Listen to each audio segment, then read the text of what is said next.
Hello, everybody. It is I, CR Daredevil, and we are getting ready right here on the screen to have Double or Nothing 2020. It is going to be one hell of a show lined up. Every championship in AEW on the line. We have the world title on the line as Jay Lethal gets his final opportunity to challenge Pac for the world title. We have the tag team titles on the line as the Young Bucks must win against the Dark Order or they will never be able to challenge for the AEW World Tag Team titles again. We also have the women's title on the line as the Bunny is vying for the gold, trying to get her rematch, trying to get that title back, that title that she claims is her title from Alexis Kaufman. And of course, the six-way ladder matchup for the AEW International Championship. We have Angelico, The Blade, Johnny Gargano, MJF, Shane Strickland, and Mark Quinn. So that should be a good matchup, as well as some other non-title matches that are going to be really good as well. We have Brian Cage and Jon Moxley tonight. We have Kenny Omega and Tommy End tonight. We have Miro and Matt Sydal tonight, as there's just so many good matches. So many good matches happening. But we're going to start off with the buy-in, the AEW buy-in for Double or Nothing 2020. This show being held in front of 19,938 people at the BB&T Center in Florida here. We start off on the buy-in with a six-man tag team matchup. The C's, SCU, take a loss to the Thrill Seekers, who are being joined by the newest Thrill Seeker, Zema Ion. Andrew Everett, Trevor Lee, and Zema Ion, collectively known as the Thrill Seekers now, defeat SCU of Daniels, Kazarian, and Scorpio Sky in 10:29. When Ion pinned Sky with a gory bomb, 55 rating for the match. Not too bad there. 36 from Sky, 57 from Kazarian, 33 from Daniels, 59 from Ion, 56 from Lee, and 57 from Everett. Great show stealer gimmick for Zema Ion. Trevor Lee seemed off his game, so he would have been a little bit better if he hadn't been off his game. But there you go. So Zema Ion, I revealed it on the last episode, I believe it was, that he was showing up here in AEW, and he is part of the Thrill Seekers now. So the Thrill Seekers are now a trio. We'll have Everett, Lee, and Ion. Although it'll still probably be Lee and Everett that'll be the tag team of the group, and Ion would be kind of like the singles guy.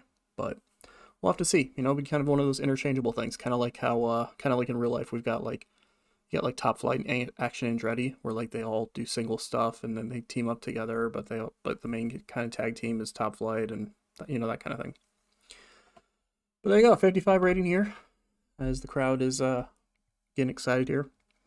No Casino Royale Battle Royal thing. However, I kind of thought about doing it, but I think what I'm gonna end up doing is I'm gonna end up doing the Casino Battle Royale thing at All Out this year. That's what I'll probably end up debuting that, because we haven't actually debuted it within this series yet. So I'll probably debut that then. And there'll probably be like a men's and a women's one. And all that stuff. We're not going to do the Dynamite Diamond Ring thing, because that, I was never really a big fan of that. Not to mention the fact that MJF's basically won it every single year anyway. But wasn't really the biggest fan of that. But anyway. So yeah, Thrill Seekers get a victory here, and we move on the buy-in to a tag team matchup. The C's, Dr. Britt Baker, DMD, and Karen Q defeat Kylie Ray and Riho in 8:44. When Baker gets Kylie Ray to submit to the lockjaw, Riho had shoulders above everyone. She had a 56, 40 from Kylie Ray, 36 from Karen Q, and 46 from Britt Baker. 46 rating for the match itself. Not too bad there. Britt's going to still take a little bit of work, but we'll get her there. Riho, I definitely needed to get a little bit more of a push behind, though, which she will be having here soon. Spoiler alert, she will be in a little bit of a push here shortly. But 46 rating for this match. Not too bad. Kind of a thrown together match. And afterwards, Baker and Q are trying to beat down on Ray and Riho. When out from the back comes Kaylee Ray and Xia Brookside to make the save. Continuing on that storyline. Did lose heat for the storyline because it's only got a 43, but that's fine. As Kaylee Ray and Xia Brookside running them off. We ended up having to see these, those two teams going at it again. I mean, eventually we're going to see Britt Baker and Kayla Ray going at it, but we haven't quite gotten to that point yet. But who knows? It'll probably be sooner rather than later because this feud's been going on for a little bit. So we'll have to see what happens. Then we get a 50 rated matchup. The 3-on-3 street fight happening on the main event of the buy-in, putting an end to this whole storyline. The Best Friends defeat Wheeler Yuta and the Prisoners of War in a street fight in 10:30. When Orange Cassidy pinned Steve Maclin with an orange punch after Wheeler Yuta wiped out Steve Maclin by accident. The idea being that Yuta was aiming for Orange with the kendo stick. Ended up hitting Maclin by accident. Orange came off, Orange went running over, or came off the ropes and hit the orange punch on Maclin and got the victory. So there you go, 50 rating there. 38 from Yuta, 45 from Maclin, 44 from Blake, 45 from Trent, 54 from Chuck, and 41 from Orange Cassidy. So Chuck, the reason why that got a 50, because he was the better in-ring performer out of them. But yeah, so the Best Friends get the victory, and we'll have to see where things go with both sides now that this feud is over. All right, we open up the main portion of the show to Tony Schiavone and Taz doing a commentary today. There is no Excalibur because I forgot to notice the fact that Excalibur is running a PWG show on this same night. So we didn't have Excalibur, but that's all right because Tony Schiavone, Taz can handle things. We open up with a 59 rated 6-way ladder matchup that sees Johnny Gargano get the victory over the Blade, Angelico, MJF, Shane Strickland, and Mark Quinn in a ladder match in 10:50 when Johnny Gargano retrieved the AEW International Championship. 59 rating, 63 from Gargano, 59 from Angelico, 56 from Blade, 53 from MJF, 55 from Shane Strickland, and 51 from Mark Quinn. So there you go. We have a new AEW International Champion. It is Johnny Gargano. There was a couple people who I had in mind to win in this matchup, but I ended up going with Gargano because I knew that having this championship kind of early on, it would be good to have somebody who can have some good in-ring performances, have some good matches with people, because it's going to be kind of, it is going to be essentially our workhorse championship. It's going to be our championship that you're going to see a lot of matches for. You're going to see it defended on TV a lot like they do in real life. And so it kind of made sense to have somebody who can have good matches for it right off the bat. Not that anybody else in this match couldn't have good matches for it, but it just kind of made a little more sense to put it on Gargano for the time being. It might not be a super long reign, but it made sense to do that. MJF and Shane Strickland, of course, continuing their issues with each other during the matchup, which is what ended up leading to neither of them winning because they were too busy fighting with each other to catch Gargano. It was one of those things that, like, Strickland ended up putting himself and MJF through a couple stacked up tables. So it kind of took them out of the match because Strickland was so focused on trying to cause injuries to MJF that he took himself out of the match as well. And the Blade had his hands on the championship, but it was knocked away from, it was kind of one of those things that it was the Blade and Johnny Gargano on the top of the ladder at the end, and the Blade was knocked off and Gargano won. So there you go, 59 rating as Johnny Gargano is the AEW International Champion. We'll have to see where things go with that. Then we move on to our 64 rated match here. That sees Cody Rhodes defeat Jonathan Fatu in 12:10 when Fatu intentionally got counted out. That's right, he walked out on the matchup. 64 rating, Fatu with a 60, 65 from Cody Rhodes. Gained heat for the storyline, got the crowd hotter. But yeah, he was, having the fight for the most of the match. But it was one of those things that Fatu the whole time was kind of like being like, I'm in your head. I'm in your head. You're he was just sitting there kind of playing the psychological mind game on Cody this whole time. Cody kept trying to yell, like, where's Brandy at? Because, of course, Brandy's not here right now. Or at least she wasn't here during the matchup or whatever. So she kept yelling, where's Brandy at? Where's Brandy at? And eventually, Cody was going for crossroads. Fatu was able to get out of it and walked out on the match. It was just kind of smirking, kind of cocky way. Like he's clearly in Cody's head because Cody was acting, a lot more aggressive and not quite like himself, like we would expect.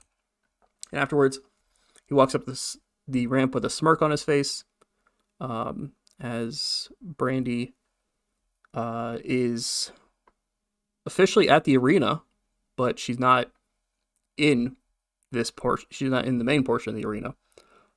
So it does, she is making an appearance at Double or Nothing, because it shows like there's a car pulling up in the parking lot, and it's, the back window goes down, and it's Brandy in there kind of looking around. And so Cody freaks out, and he goes chasing after. He goes, running up the ramp trying to get to Brandy. We don't really find out what happens here, though. That might be something we're going to find out on Dynamite. But where we're leaving this story for the night is that Fatu purposely got counted out, and Brandy does make an appearance. Cody goes chasing after her, trying to get to her before he loses her again, and that's where we're left at with the story. My God, this probably should have been higher up the show. As in a good matchup, Miro defeats Matt Sydal in 12:03 by submission with a game over. 78 rating for the match, 73 for Matt Sydal, 68 for Miro, and puts an end to this storyline as Miro defeats Matt Sydal by submission, and we'll be looking at going after somebody else now, it seems like. But there you go, 78 rating for the match. Really good stuff here as Miro gets the victory. And we'll have to see where both of these two end up heading forward with this. Then, you probably all saw this coming. As Mercedes comes out, Io Shirai and Kairi Hojo are already in the ring. Mercedes comes out and introduces her partner, her best friend in the business today. The crowd starts popping because they know who it's got to be. She referred to it, her being her best friend. And out comes the one known now as Davina. She is here in AEW, and she is Mercedes' tag partner here tonight. 58 rating for this segment. Davina debuted her Troublemaker gimmick, which got a very good rating, so that's good to see. But yeah, that was the last one on my list right now of ones I wanted to get.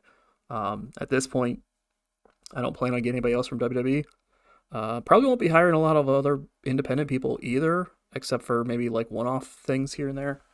If I want to bring someone in, kind of running through a couple matches or something like that or whatever, but kind of already have a big enough roster as it is right now, and I kind of want to run with this core roster that I have. So, but Davina is here in AEW, and she teams up with Mercedes against Io Shirai and Kairi Hojo, and Mercedes and Davina get the victory in 12:32 when Davina pinned Io Shirai with a rose plant. 62 rating for the matchup, really good stuff there. 65 from Davina, 63 from Mercedes, 55 from Kairi Hojo, and 49 from Io Shirai. 62 rating for the match itself, so really good match here. I forgot to mention it when I was sitting there talking about it, but just so we're clear, and again, the weird things that happen with this mod versus other mods out there, or this database, I guess, really. Just so we're clear, and I can show you after this, just to verify it. I didn't actually steal Davina, aka Bailey. I didn't steal her from WWE. For some reason, they just let her walk. She just had a 65 in-ring performance for us, and they just let her walk. I don't know why. That's why initially I hadn't really thought about bringing her in, but then it was like, no, she's leaving WWE, and I'm like, oh. Well, then in that case, I'll bring her on a handshake deal to see how she is then. And as you can see right off the bat, incredible in-ring performance. So there's that. But yeah, she's technically, she doesn't have a written contract right now. She has a handshake deal with us. I didn't put her to a written contract because I was like, I didn't know for sure. I didn't know if maybe she was being let go by WWE because of, some other stuff, so I wanted to put her on a handshake deal so I didn't get locked into it. But no, in this mod, she's really good. In-game WWE just want to keep her for whatever reason. I don't know. But Mercedes and Davina get the victory here over 3 Elite. We'll have to see if they can bounce back, because of course this whole thing is based off the idea that Mercedes wants to prove that she can defeat 3 Elite. And so she technically gets a victory over Kairi in this matchup, but neither one of them were involved in the finish. It was Davina getting the victory over Io in the finish. So Mercedes still has to try to prove that she can defeat Kyrie. And we'll have to see what ends up happening with that. But 62 rating there. We get a hype video for the Young Bucks in the Dark Order. Only gets 40 rating.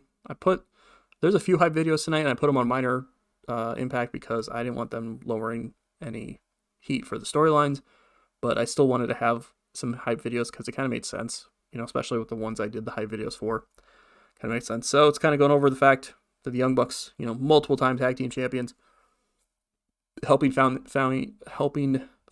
this company, and tonight if they lose, they can no longer challenge for the tag team titles here in AEW, which would be huge.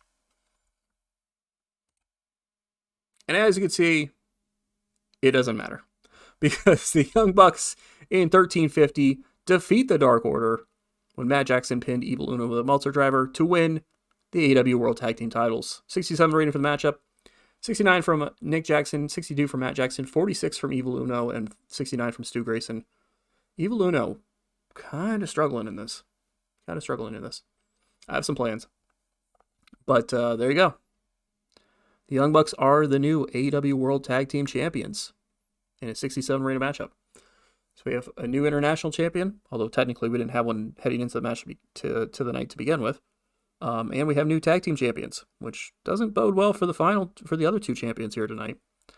But the Young Bucks are able to win. I would imagine anybody who's following along with the series probably figured that they were going to win here. It would have been weird if I pulled a IRL thing and like they did with Cody in the world title. It would have been weird if I just was like, well, they can't challenge for the tag titles anymore.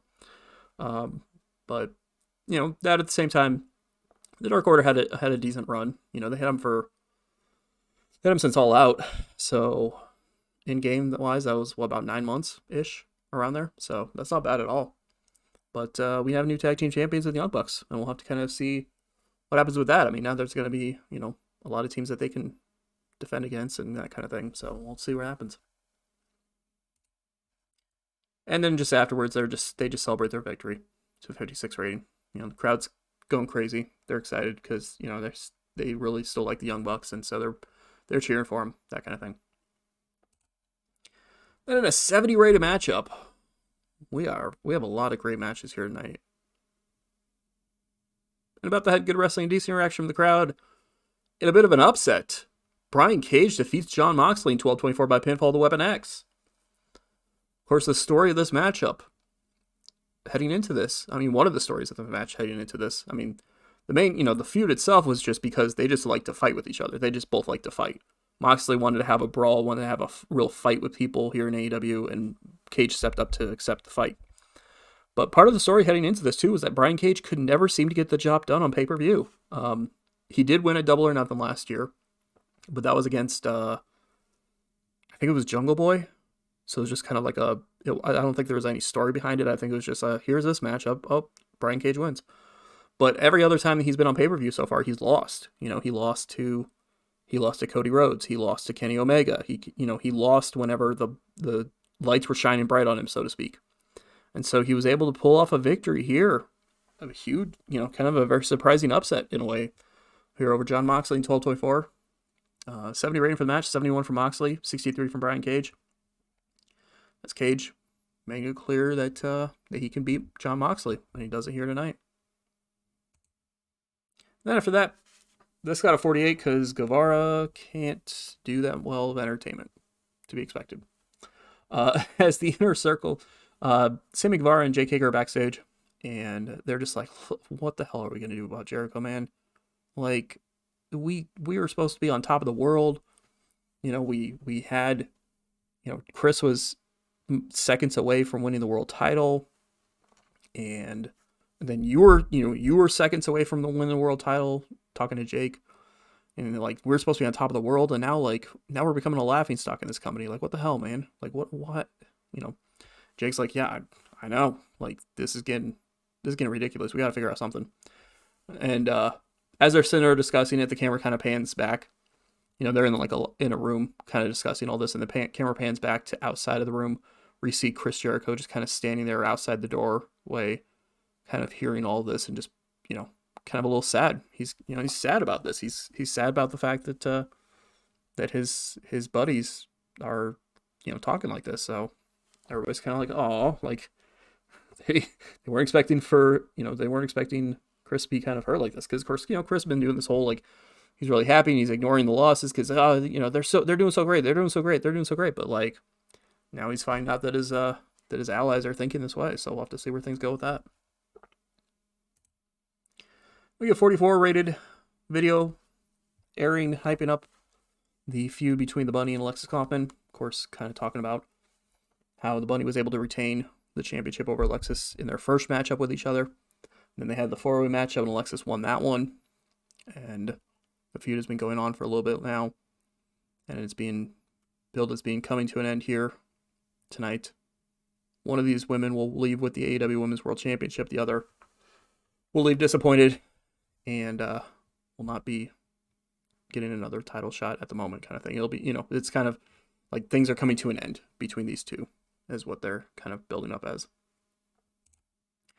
And the match gets a 52 rating. Not that strong, honestly, which is kind of disappointing. But in a decent matchup, Alexis Kaufman defeats the Bunny in 12-24 by pinfall of the Dazzler to make defense number 2 of the Women's World title. 52 rating for the match, 48 from the Bunny, 52 from Kaufman.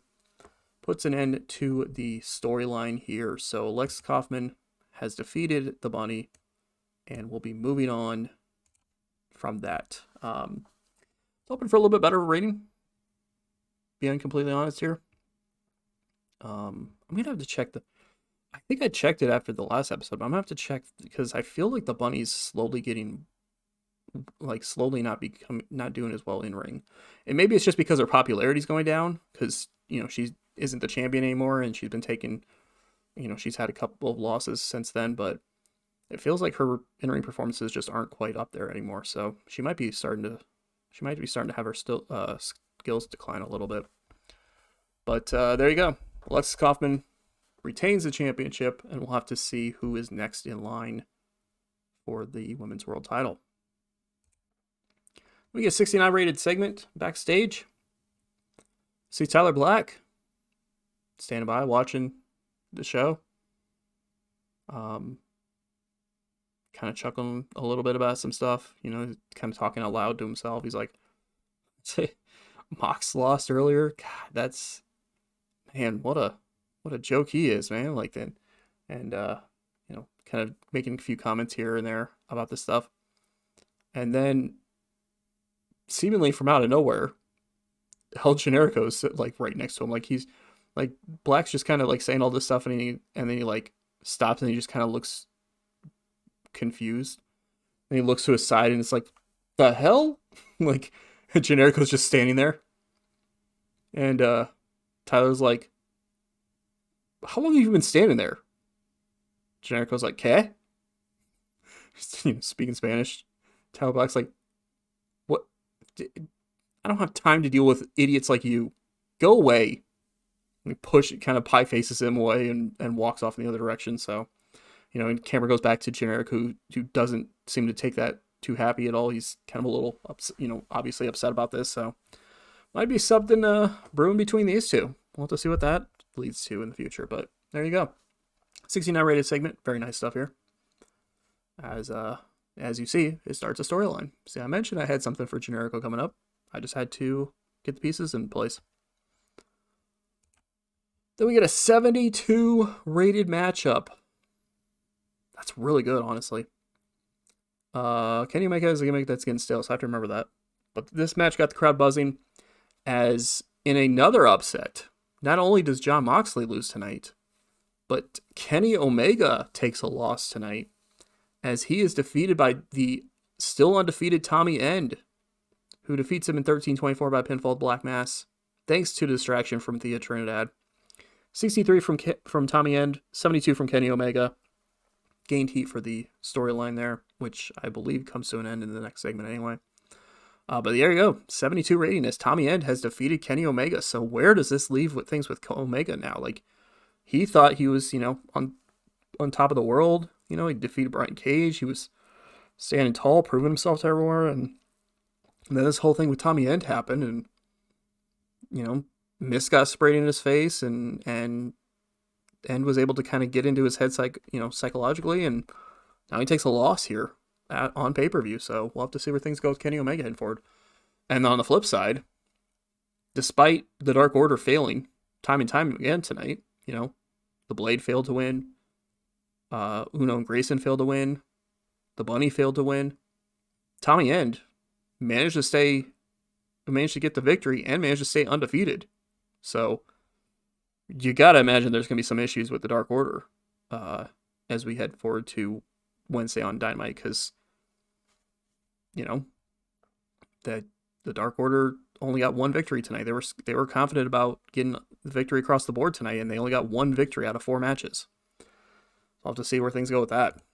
And afterwards, Tommy End stands tall over Kenny Omega as the crowd is in shock about the upset. 58 rating here. As everybody's just kind of like, what just happened?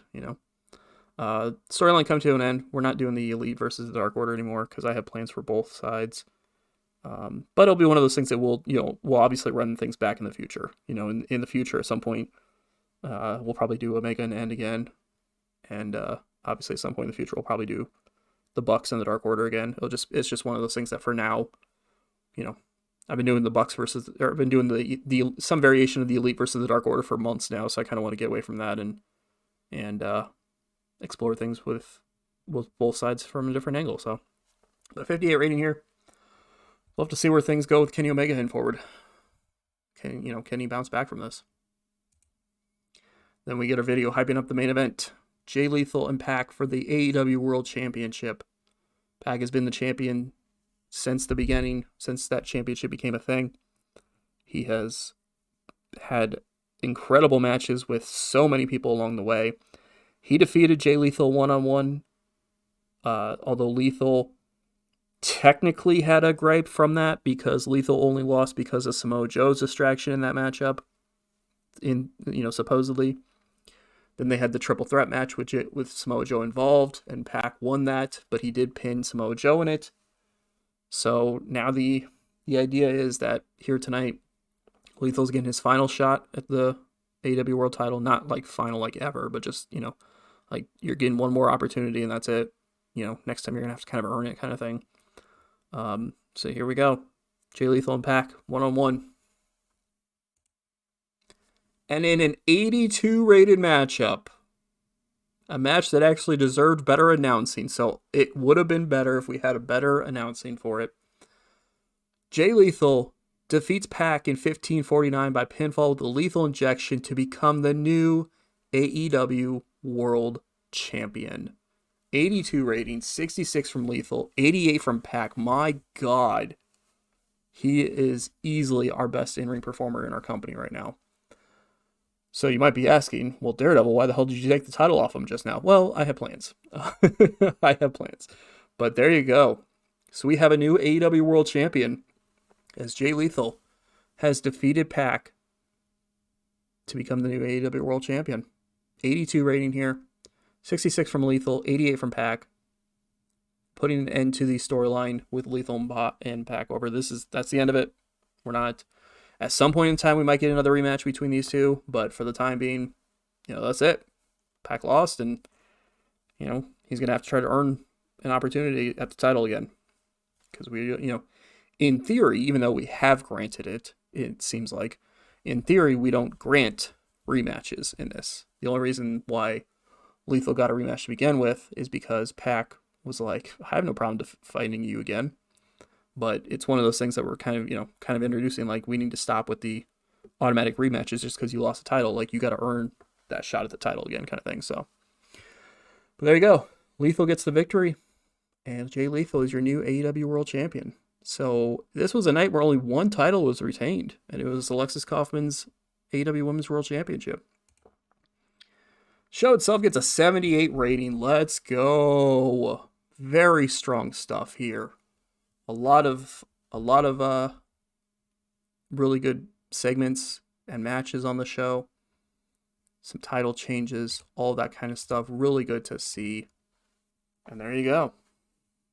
AEW Double or Nothing 2020 is in the books. We will have to see where things go heading forward. I mean, we have new tag team champions. We have a new international champion. We have a new AEW world champion. Or, who's going to step up to face Jay Lethal for that title? Who's going to step up to the Young Bucks to try to challenge for the tag titles? Who's going to be Johnny Gargano's first challenger for the international championship? Who's going to be the next challenger for Alexis Kaufman now that she's done with dealing with the bunny? She's going to have someone that's going to step up. So we'll have to see who steps up to try to take her on here. And she's, there's some people in AEW that maybe they want to earn title shots that way. We'll see. And of course, there's so much other stuff to be talking about too. Can Tommy End remain undefeated heading forward? Where does Kenny Omega come from here? Where does Jon Moxley go from here? I mean, both Moxley and Omega both suffering losses tonight. Who is Tyler Black picking as his first opponent for this coming Wednesday at Dynamite? His first AEW match. A lot of stuff that'll be happening here for sure. So let's see here. New Japan also ran a show on this night. God damn it, New Japan. And Tanahashi beat Okada for the heavyweight title. God damn it. Of course.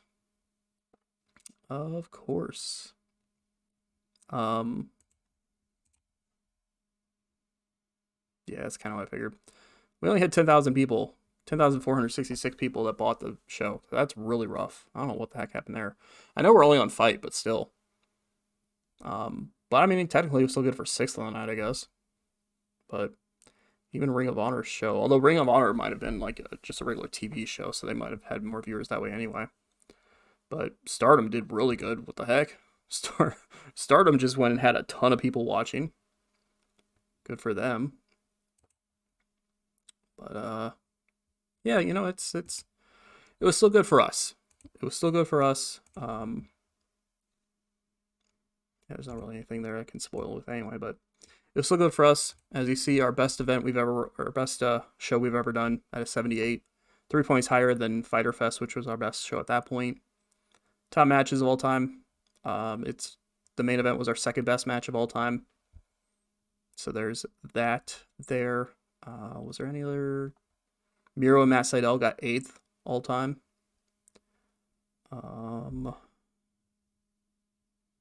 Tommy End and Kenny Omega 18th all time, so that's good to see too.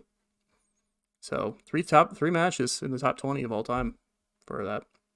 Top attendances, it was our most attended show of all time by 107 people. Buy rates 0.02, which was our highest pay-per-view buy rate of all time. So there you go. We will we'll take it.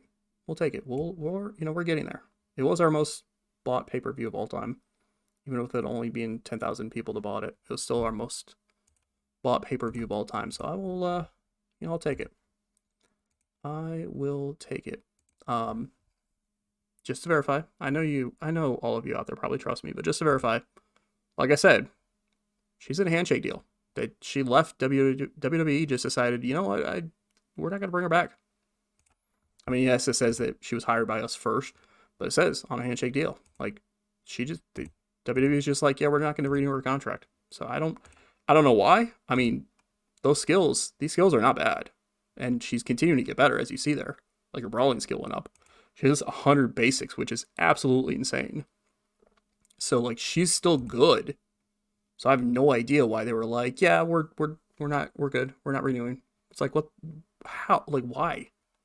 She does work as a comedy wrestler, though, so maybe that was it. I don't know. For some reason, she's a comedy wrestler in this, though. I don't know. Makes no sense with the way we're going to be using her in here, but whatever. So there you go. We will have to see where things go from here, because we just had a lot of crazy stuff happen there at Double or Nothing. And now we're going to have to see where things go. We're going to have to see what kind of stories come out of Double or Nothing, as we next will be having, unless I run a show between then and now, our next pay-per-view will be All Out the first week of September. I might run like one of those like off event things, not off event, but like I might run like Fight for the Fallen or something, or it might be like some event that we run during that time, kind of celebrate different things or whatever. But we'll see what happens. We will see what happens. But thank you all for watching. Definitely appreciate it. Hopefully you are enjoying this series still. Like I said, this was obviously our best show we've done so far in the save, and it's only going to keep getting better from there. I feel like we're kind of really at that point now where we have the roster where we have just enough former WWE people and just enough people on the indies, talent-wise, from the indies, talent-wise, to really just be able to make a run now as a company here in AEW. So thank you for watching. Definitely appreciate it. And we will catch you for this series this coming Wednesday for Dynamite. And on the channel, we'll see you tomorrow for yet another video.